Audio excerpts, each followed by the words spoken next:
Hey guys, and CS Fan 001 here, welcoming you to the road to my 81st Platinum Trophy, and volume's down a little bit because the rocket launcher is pretty loud. Anyway, today's game is Resident Evil Remastered. Come here, Mr. Zombie. Come on. Come here, boy.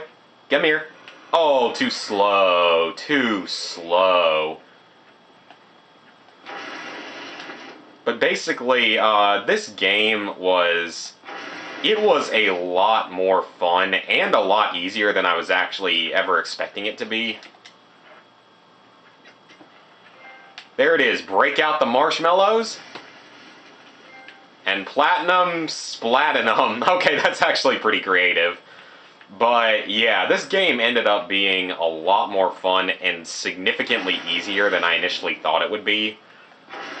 And considering I have not, before this, played any Resident Evils before Resident Evil 4, I've only ever played 4, 5, and 6. So, it was very different because it's so different from Resident Evil 4. Because it's so much more puzzle solving and less about killing the enemies and stuff. But it was a really nice change to a lot of other crappy games that have been out in recent times. Just games that have been more disappointing, and I really did enjoy Resident Evil so much, and honestly, it was not that difficult of a platinum, which was surprising to me. It felt like it was going to be really challenging. There we go. So anyway, when we look at it, you get trophies for completing the game on every difficulty except for very hard, which would not be a problem once you have the infinite launcher. That would not be a problem at all, honestly. Finish the game as each of the two characters, Jill and Chris. Finish the game on real survival mode, which is basically very hard mode, and you can't, or it's basically hard difficulty and the chests aren't connected, which was kind of annoying, but not that big a deal. I beat it in like just under 4 hours, so it wasn't that difficult.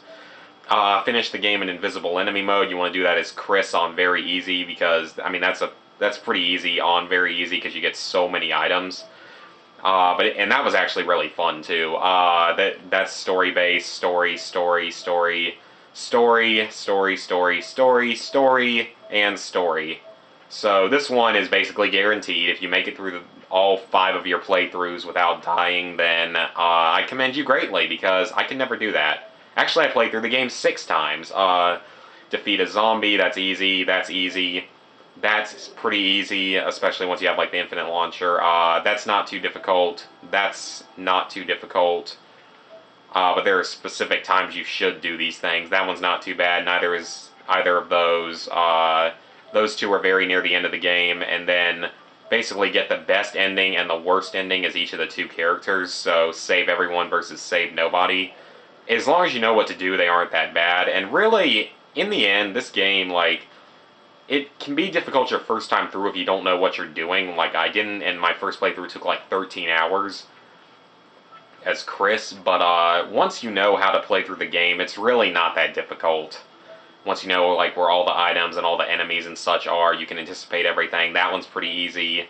That one's a little annoying because you actually have to fight Yawn the first time. He's basically the giant basilisk from Harry Potter.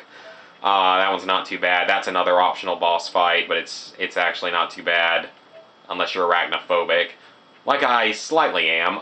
Anyway, and then you had finished the game in under 3 and 5 hours, and really, in the end, it's not as difficult as it might seem, because like I said, I finished in 5 hours on real survival mode, and then I finished in 2 hours and 20 minutes for this one, partially because I had the samurai gun, as it's called, or whatever it's called. It's like a special gun.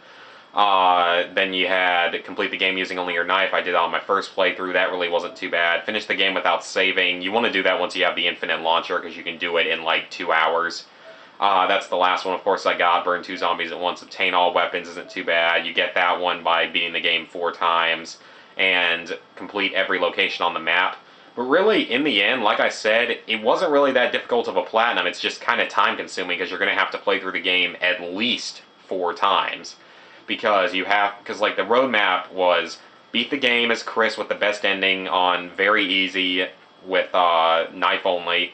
Then beat the game as Jill with the best ending on normal and collecting every item.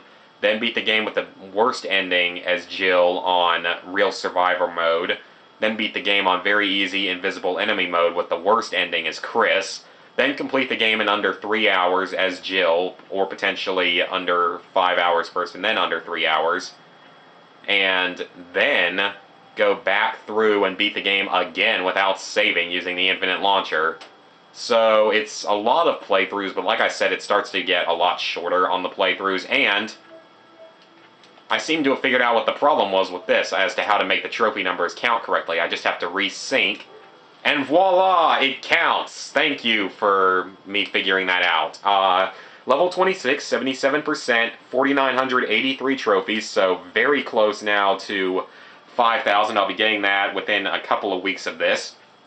81 platinums, 389 golds, 1,230 silvers, 3,283 bronzes. So, hope you guys enjoyed this video. Right now, I am working on still GTA 5, especially now that they've got the Heists online. I'm probably going to start playing that again, because I was only like level 35 or so when I stopped playing it for a while.